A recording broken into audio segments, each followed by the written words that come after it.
ભગવાન વિશ્વકર્મા બોલ્યા છે કે સર્વ દુઃખોમાંથી મુક્તિ મેળવવા માટે તમે દેવાધિદેવ મહાદેવનું સેવન કરો, મહાદેવને ભજો, શિવલિંગોનું નિત્ય સેવન કરો. બ્રહ્મદેવને પણ ઉત્તમ પદ શિવજીની ભક્તિથી મળ્યું છે, શિવજીની કૃપાથી મળ્યું છે. મને પણ જે દિવ્ય પદ મળ્યું છે એ શિવજીની કૃપા છે. દેવોએ ઉત્તમ શિવલિંગોની માંગણી કરી છે.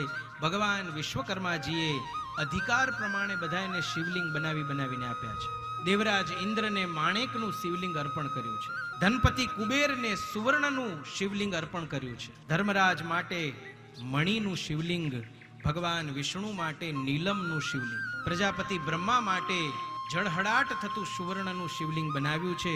અષ્ટવસુઓ માટે ચાંદીનું શિવલિંગ, અશ્વિન કુમારો માટે જે દાદા વિશ્વકર્માના પુત્રો છે, દેવતાઓના જે વૈદ છે એ અશ્વિની કુમારો માટે પિત્તળનું શિવલિંગ બનાવ્યું છે. અને આદિત્યો માટે તાંબાનું શિવલિંગ દાદાએ બનાવીને આપ્યું છે. ભગવાન સૂર્યને અમૂલ્ય હીરાનું શિવલિંગ આપ્યું છે અને ચંદ્રને શ્વેત મોતીનું શિવલિંગ બનાવીને અર્પણ કર્યું છે.